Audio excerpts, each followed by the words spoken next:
તો કેમ છો વિદ્યાર્થી મિત્રો? આજે આપણે શું જોવાના છે?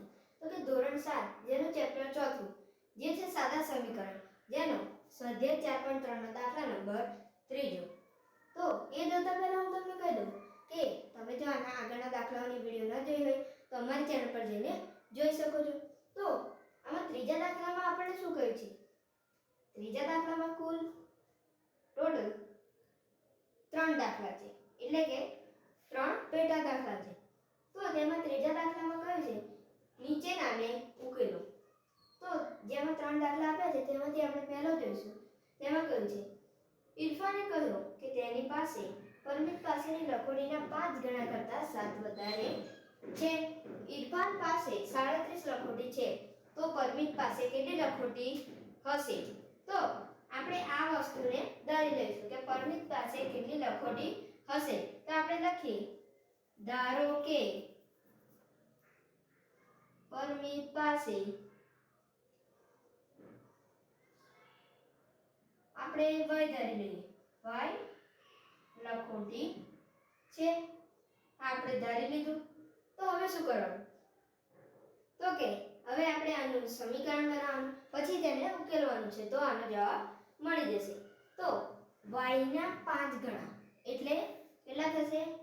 5y, અને તેના કરતા 7 વધારે છે, તેથી +7 બરાબર ઇરફાન પાસે 37 લખોટી છે, તો બરાબર 37. તો હવે આ સમીકરણને આપણે ઉકેલીશું. તો લખીએ 5y, અહીંયા પ્લસ છે તો અહીંયા બરાબર કરી દઈએ. પ્લસ છે તે માટે બરાબર નથી કરવાનું, પરંતુ આ 7 આ સાઈડ જશે તો માઈનસમાં બદલી જશે, તેથી 37 - 7. હવે માટે 5y બરાબર 37 - 7 થશે 30, અને હવે y બરાબર 30 ના છેદમાં 5.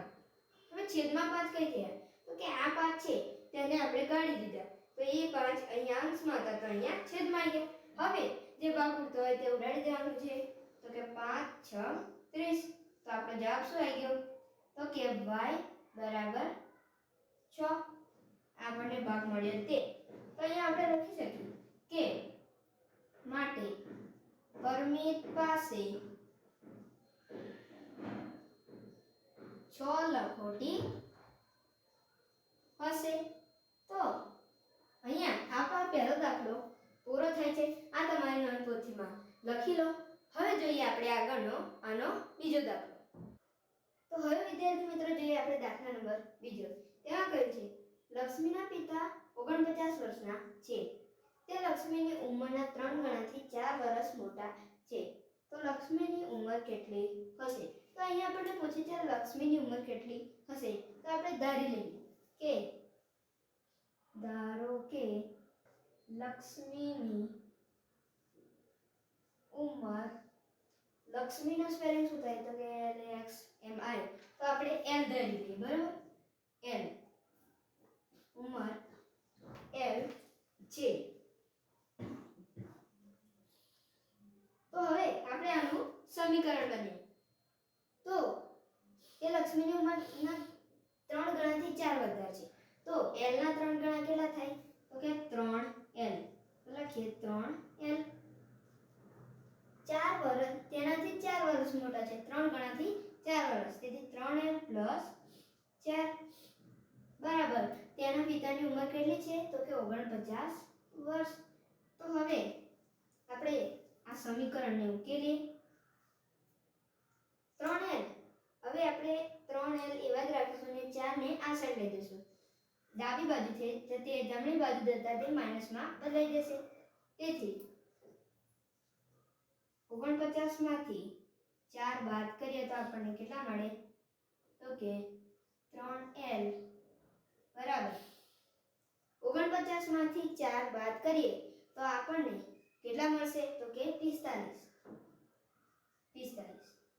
તો હવે 3L બરાબર 45 મળે તો આપણે 3L માંથી 3 ને છૂટા પાડી દઈશું, તો 45 ના છેદમાં 3. તો હવે આપણે આના ભાગ પાડીએ. ભાગાકાર કરીને 45 / 3 3 એકા 3, 4 માંથી 3 જાય તો 1, ઉપરથી તરે 5, 3 પંચા 15, 15 તરી 45, તો 15 તરી 45. તો હવે l બરાબર 15 મળી ગયું. તો આપણે એવું લખી શકીએ અહીંયા માટે લક્ષ્મીની ઉંમર 15 વર્ષ છે. તો અહીંયા આપણો આ બીજો દાખલો પણ પૂરો થઈ ગયો છે. તો આ તમે તમારી નોંધપોથીમાં લખી લો. હવે જોઈએ આપણે ત્રીજો દાખલો.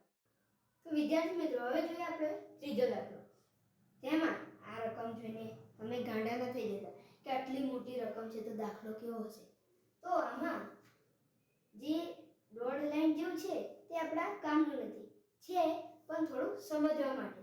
તો આમાં સુંદર ગ્રામના લોકોએ પોતાના ગામના બગીચામાં વૃક્ષારોપણ કર્યું. હવે અહીંયા કોઈ આપણે સમીકરણ બને તેવી લાઈન આપી નથી, તેથી આ લાઈન આપણે કામની નથી.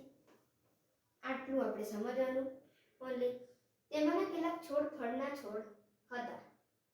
તો આટલી લાઈન જે છે એ આપણે સમજવાની થોડી છે અને આ અહીંયાથી આપણો પ્રોપર દાખલો શરૂ થાય છે.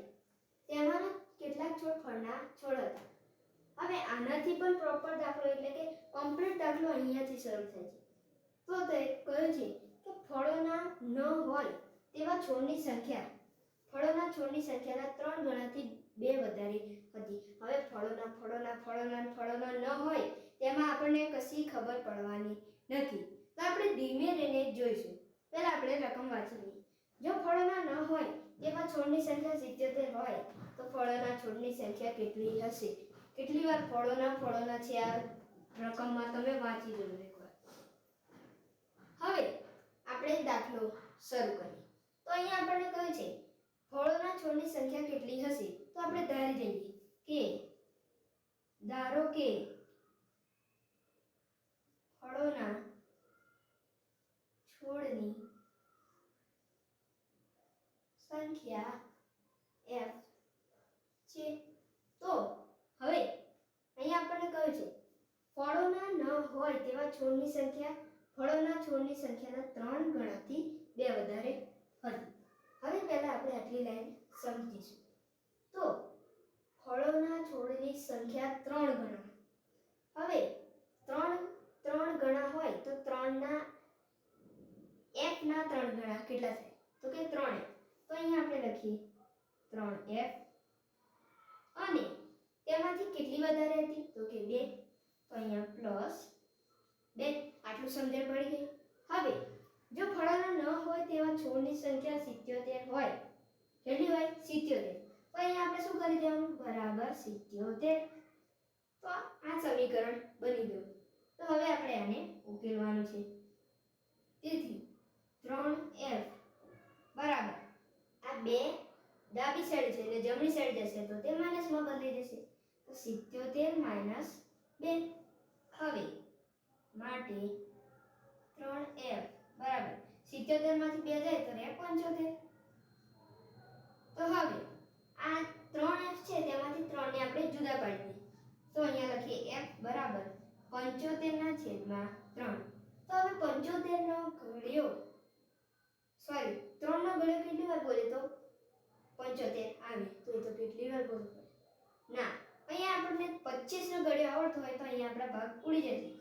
તો 25 તરી 75 બરાબર 25 તરી 75. અને જો તમને આવા સીધા ઘડિયા ના આવડતા હોય તો તૈયાર તો કરવા પડશે.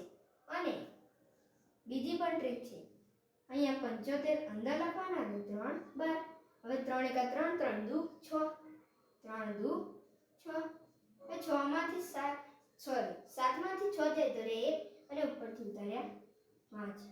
હવે 3 પંચા ને 15. તો અહીંયા 0. હવે અહીંયા આપણને ભાગ મળી ગયો 25 તરી 75. તો અહીંયા આપણને પૂછ્યું હતું કે ફળોના છોડની સંખ્યા કેટલી હશે? તો અહીંયા આપણે લખી શકીએ માટે ફળોના છોડની સંખ્યા 25 હશે. તો અહીંયા આપણો આ ત્રીજો દાખલો પૂરો થાય છે. એટલે કે આ જે ત્રીજો દાખલો છે તે પણ પૂરો થાય છે. આ તમારી નોંધપોથીમાં ઉતારી લો. મળે છે આગળની વિડીયોમાં ચોથા દાખલા સાથે. આના આગળનો જે ચોથો દાખલો છે તે આપણે આ સ્વાધ્યાયનો લાસ્ટ દાખલો છે. તો મળે છે ત્યાંની વિડીયોમાં. ત્યાં સુધી જય હિન્દ, જય ભારત.